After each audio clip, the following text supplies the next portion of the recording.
सबसे बड़ी खबर इस टाइम ये है कि आयतुल्लाह खamenei की तदफीन का बाकायदा ऐलान हो गया है। सरकारी मीडिया ईरान ने ऐलान कर दिया है 6 मार्च को आयतुल्लाह खamenei की तदफीन होगी। उनके आबाई शहर जहाँ वो पैदा हुए थे, वो शायद वहाँ पे उनकी तदफीन होगी।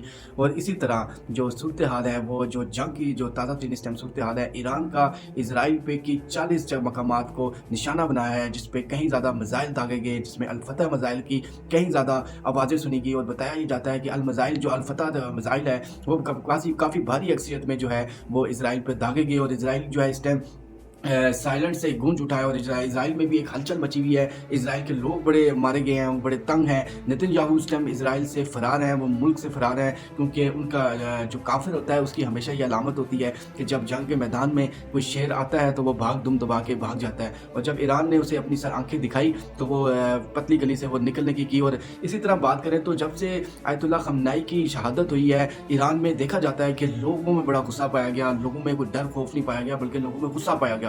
लोग बड़ी तादाद में बाहर निकले। और उसके बाद ईरान ने अपने मिसाइलों की जो तादाद थी उसमें इजाफा किया। और वो इजाफा ऐसा था कि उसमें कई जगह अहम मकामात पे उन्होंने टारगेट किया, जिसमें अरब कंट्रीज़ जो है, हमारी मुसलमान कंट्रीज़, उनको भी निशाना बनाया गया। दुबई को निशाना खास तौर पे रखा, बहरीन को रखा, सऊदीया को रखा। अब जो सूरत हाल है टोटल कुल मिला के वो ये बनती जा रही है कि ये तमाम मुसलमान ममालिक, क्योंकि जो देखें अमेरिकन्स, ट्रम्प्स, इनका तो हमेशा से शुरू से यही रहा है कि मुसलमान किसी तरह आपस में लड़ें, ये मुसलमानों को लड़ाना चाहते हैं। और अब ये वक्त आ गया है कि ये मुसलमान आपस में एक दूसरे के खिलाफ लड़ेंगे, और ये फिर एक ना एक दिन ये सब मुसलमानों को टारगेट करना चाहेंगे। अब अमेरिका की तरफ से धमकियाँ लगाई गई हैं कि हम फलां कर देंगे, हम फलां कर देंगे, हम ईरान के अंदर। असल में अमेरिका चाहता क्या है? अमेरिका ईरान के ऑयल सिस्टम पे कब्जा करना चाहता है, जैसे कि उसने अभी कुछ अर्सा पहले एक मुल्क पे कब्जा किया। इसी तरह वो अब ईरान पे भी चाहता है। इसी तरह वो मुसलमान ममालिक के जितने भी तेल वाली मुल्क हैं उन पे वो कब्जा करेगा और अपनी जो है ना रजीम जो है ना चेंज करके अपना जो है ना लोहा मनवाएगा। असल में वो मुसलमानों को लड़ाना चाहता है, और हम मुसलमान इनकी बातों में आके लड़ रहे हैं। ये अपने मुल्क से एक ना एक दिन देखना मुसलमानों को निकालेंगे भी।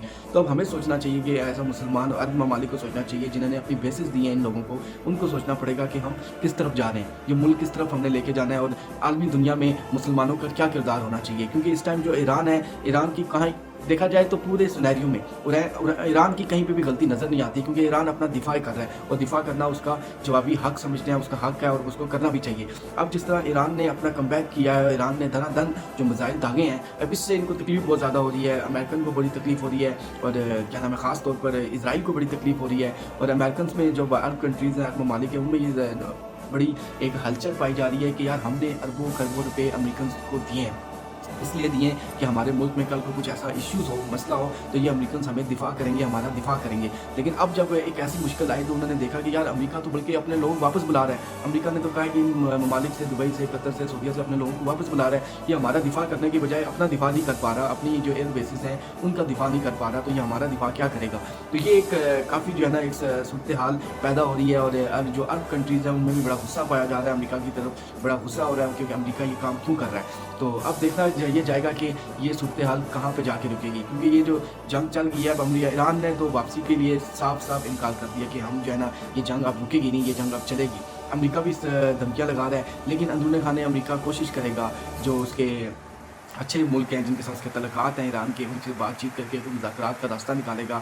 जैसे कि पाकिस्तान हो गया, तुर्की हो गया, चाइना, रशिया, इनसे भी बातचीत करके वो कोशिश करेगा कि किसी तरह जो है ना ये मुज़ाकरात की तरफ जाए। क्योंकि अमेरिका इतनी बड़ी जंग लड़ने के लिए ना अमेरिका ने सोचा था, ना अमेरिका इतनी बड़ी जंग लड़ सकता है ईरान के साथ। जिस तरह ईरान कह रहा है कि ये जंग हम सालों लड़ सकते हैं, तो अमेरिका ये जंग सालों नहीं लड़ सकता। अमेरिका कुछ दिन ही ये जंग लड़ सकता है, उसके बाद अमेरिका ने भागना है। जैसे ये अफगानिस्तान से भागा था, इसी तरह ये ईरान से भी भाग जाएगा। तो इंशाल्लाह फ़तह हमेशा ईरान की होगी और ईरान की ही रहेगी। और ईरान जो इस टाइम कर रहा है वो पूरी दुनिया में ईरान को जो है ना सराहा जा रहा है, क्योंकि ईरान अपना दिफा कर रहा है, और दिफा करना कोई गलत नहीं होता, वो अपना हक इस्तेमाल कर रहा है।